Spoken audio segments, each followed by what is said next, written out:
Good morning and welcome to UWS Southeast Louisiana's June investor calls. I want to welcome you to another opportunity to hear about the great work that's being done thanks to your generosity. I'm Michael Williamson, President and CEO of UWS Southeast Louisiana. Let me open by saying that excited today to be able to participate this afternoon actually at the Federal Reserve Bank in a conversation hosted by the Federal Reserve Bank and the National Skills Coalition around skills policy in the South, talking about how do we create greater access to the workforce for our hardworking families. In Louisiana in particular, for us, viewing this through the framework of ALICE, those families that are asset limited, income constrained, yet employed. So excited to be able to participate in that and be hearing the message of ALICE and how important it is to have services and supports for families who are trying to enter the workforce. And we'll make sure that we share more about that later as once it's concluded.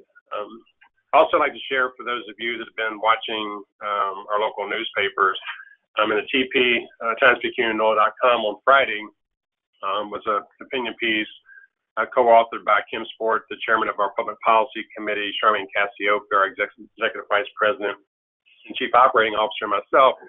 Really called on our legislators to do the right thing by Louisiana's children as they enter yet another legislative session, a special session. And so you'll hear from Charmaine a little bit later, but I hope you'll take a moment to go back and read that piece and share it broadly because it is essential that our policymakers get to work and make decisions that are in best interest of Louisiana's families and children. And we were also pleased to see that the editorial board at Times-Picayune picked that story up and ran with it with their own piece, which dug a little deeper into the process and encouraging once again our legislators to make decisions once again in a really challenging environment. They're going to be good for all of Louisiana's children and families. And at UWS Southeast Louisiana, we fight for the education, health, and financial stability of every person in every community. And we don't do that alone.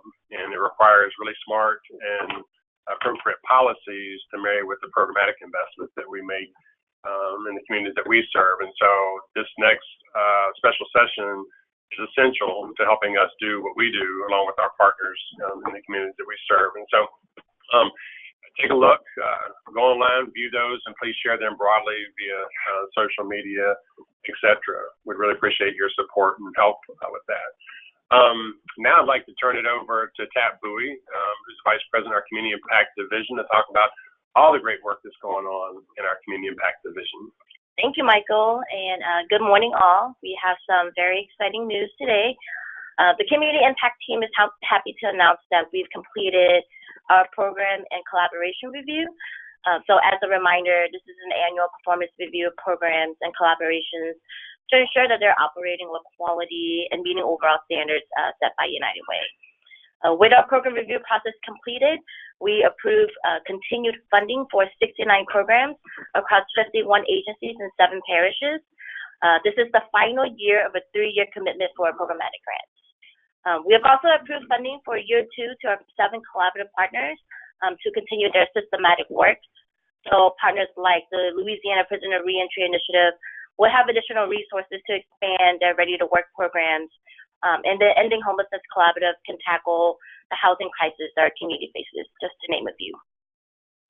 Additionally, we are supporting important community initiatives through one-time funding opportunities, the first of which is to fund our Prosperity Dashboard.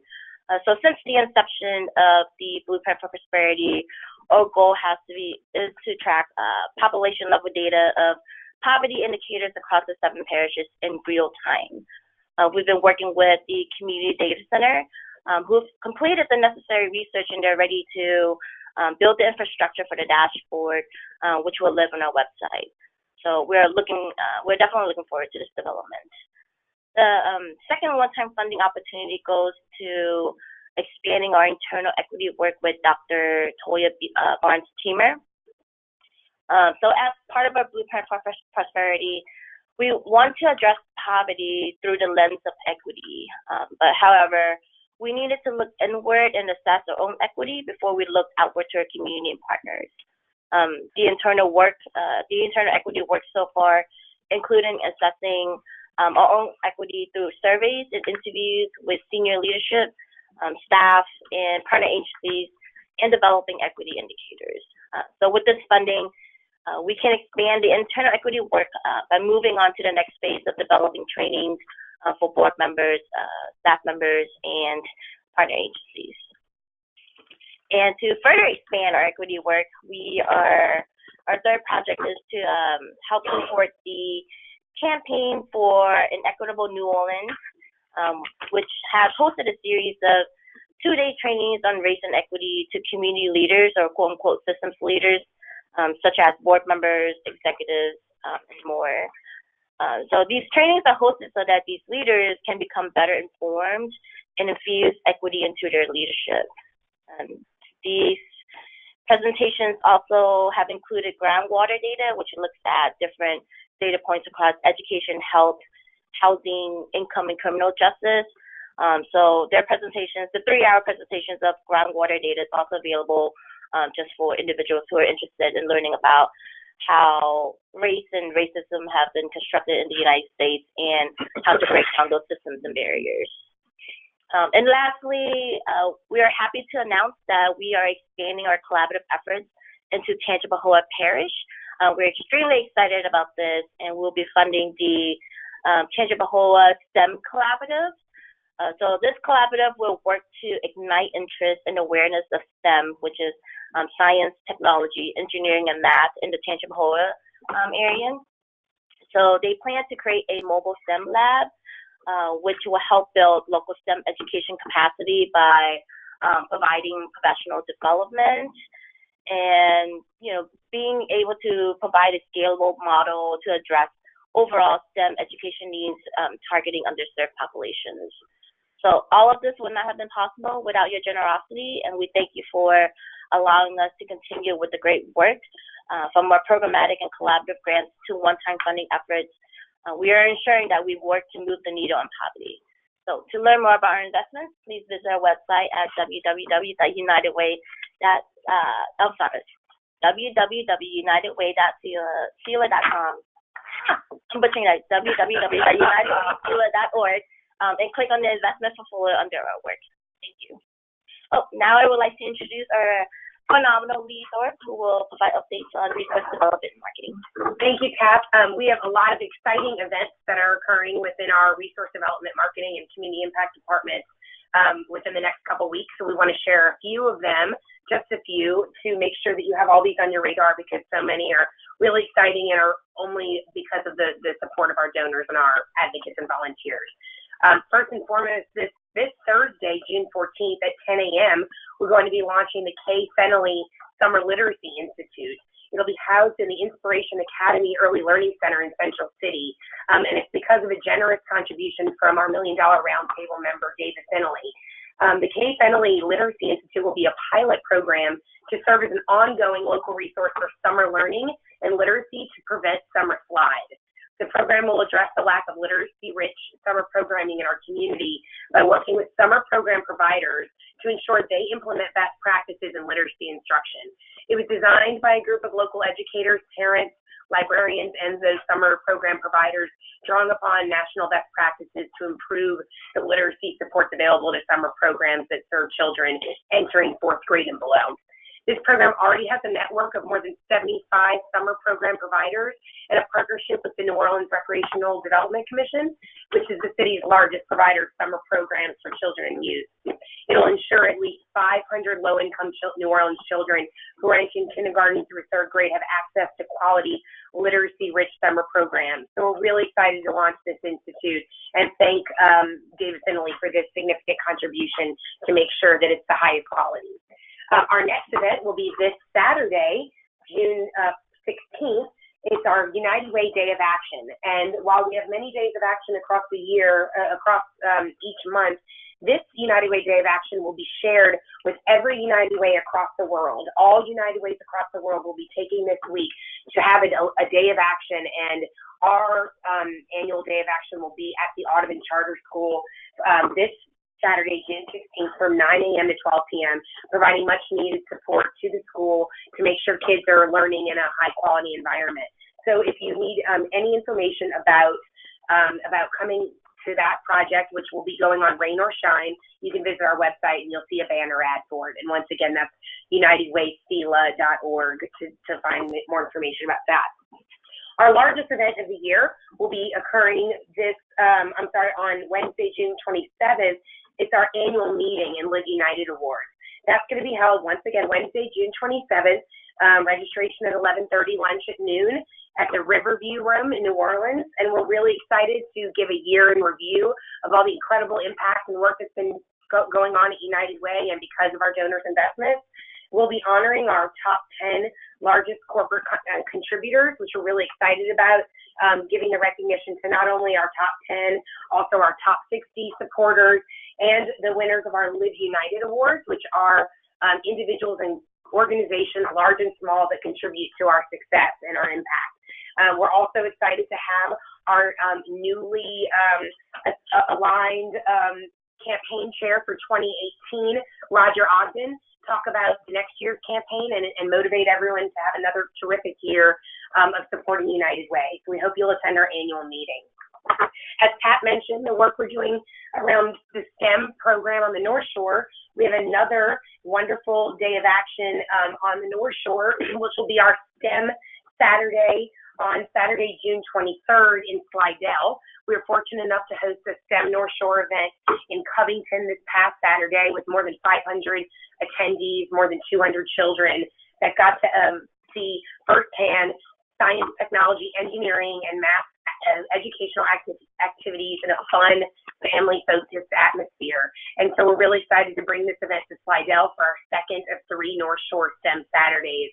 And we wouldn't be able to do that without generous support from our sponsors, Shell, Keystone Engineering, Rain, CII Carbon, Sharon Green, State Farm, and Linda Larkin, and as well as obviously our amazing partners at STEM NOLA and Dr. Calvin Mackey.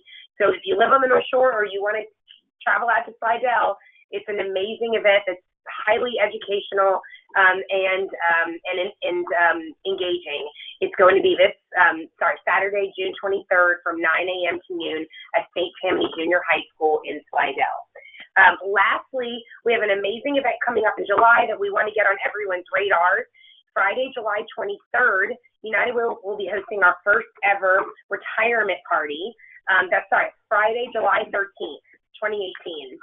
Our retirement party will be at the New Orleans Fairgrounds Clubhouse from 4 o'clock to 6 o'clock p.m. All recent retirees or soon-to-be retirees are invited to come to this free event to celebrate entering their next exciting phase of life. We're going to have a retire attire fashion show, which will showcase the latest in retiree fashion, modeled by our Retire United Founders Circle members. And attendees are encouraged to bring gently used business attire that they no longer need to be donated to individuals who've gone through financial stability and job training programs with Strive NOLA, one of our partners. We hope you'll attend or encourage soon-to-be or recent retirees to attend, or a business encourage you to become a sponsor of this exciting new event. So that's a lot of fun events going on. All events are located on our website for more information, and we hope you'll participate in one or all of these exciting events. Thank you, and I will pass it on to our wonderful Chief Operating Officer, Charmaine Cassioppi. Thank you very much, Lee. And just to follow up on what Michael said, I know that everyone on this call is acutely aware of the fact that Louisiana will now enter its third extraordinary session. It will convene at 4 o'clock on June 18th and must be over by 6 o'clock on June 27th. As I'm sure you know, United Way of Southeast Louisiana's 2018 Public Policy Legislative Agenda, which was entitled United for a Safe and Prosperous Community, has continued our advocacy work on issues which complement not only our blueprint for prosperity, but our mission and our goals to ALICE. 2018 was a very busy year for Louisiana's state legislature, but it was extremely successful for us despite the fact that we are still facing substantial financial crisis in relationship to the fiscal cliff. I'm delighted to report to you that on the education front, a master plan for early care and education in Louisiana, House Bill 676, was signed by the governor on May 31st, which creates a commission to make recommendations prior to the 2019 legislative session for a master plan for early care and education in our state. As I'm sure you know, increased financial commitment for high-quality early child care has been a priority for our public policy, and we know its impact on ALICE. And it's certainly a tremendous, I think, success that not only is attributed to United Way of Southeast Louisiana, but to our entire Ready Louisiana coalition, who has worked in a statewide bipartisan effort to get this done, and we applaud the commitment that was made by our business leadership to bring that to reality.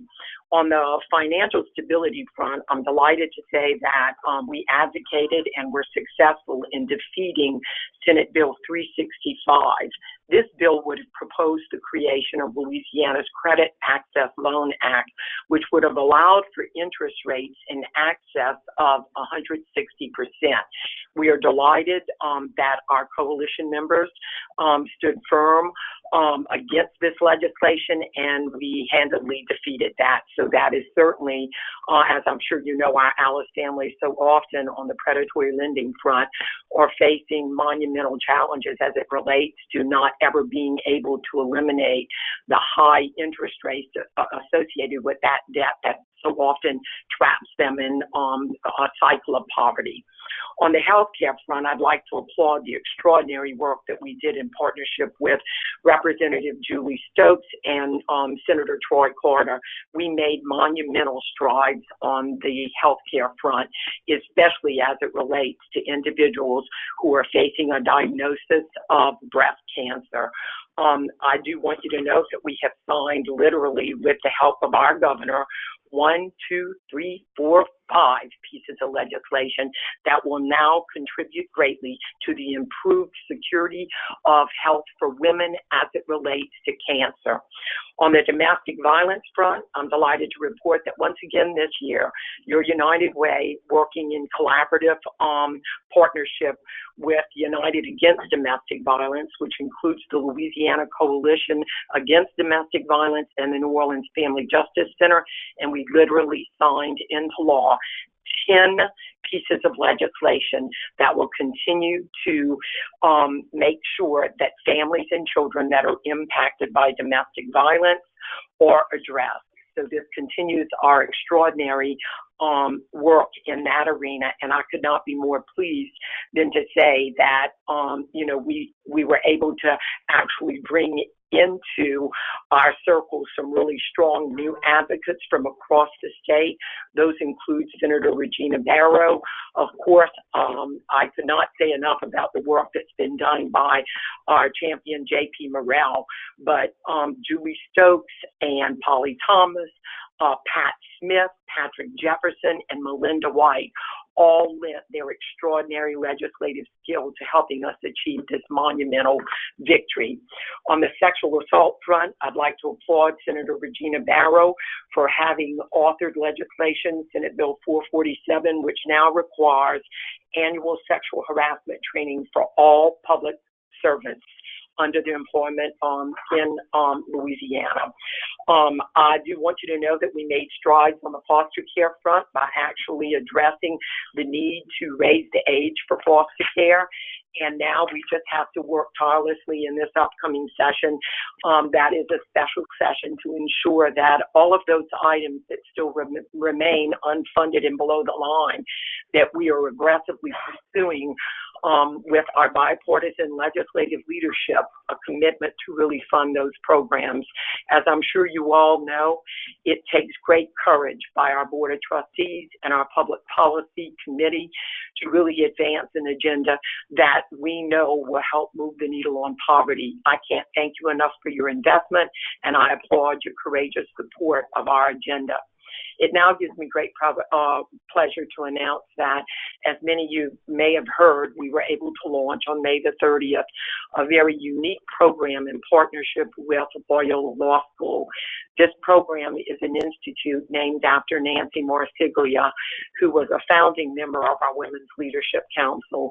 Nancy was not only extraordinarily generous in her philanthropic endeavors, but she was, in fact, an original member, founding member of our Women's Leadership Council. As a result of her work and her engagement on the policy front, we developed under our public policy umbrella for United Way, an institute that will allow us to have access to constitutional law professors and a curriculum that will teach not only the U.S. Constitution, but the Bill of Rights. This is hopefully going to help encourage individuals to connect better to the work that public policy is doing here day in and day out, to help build credibility not only for the investments that we are making, but to leverage access to how we move the needle on poverty in our Alice community. I'm delighted to say that you can go online.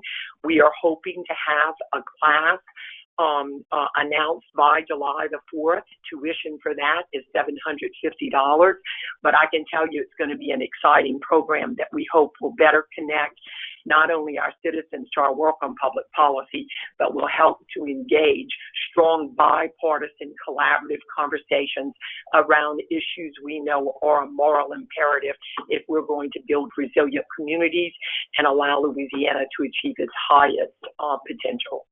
So with that, I thank you very much for your commitment and the courage that you have exhibited in allowing us the privilege to do this work in policy and advocacy. Well, it's now my privilege to say that regrettably, no, in fact, not regrettably, exciting for us, Michael Williamson had to step out as our president and CEO to actually participate on a radio show this morning, Tommy Tucker. So I would invite everybody to tune in. So he's not available to close the program today, but I would certainly now like to invite anyone that may want to open it up for questions. If not, I'd like to thank you for joining us this morning, and I hope that you know that the staff here at United Way of Southeast Louisiana is committed to ensuring that we're doing everything possible to maximize not only your commitment to our United Way, but to make a profound impact on the lives of those individuals we have a moral obligation to serve.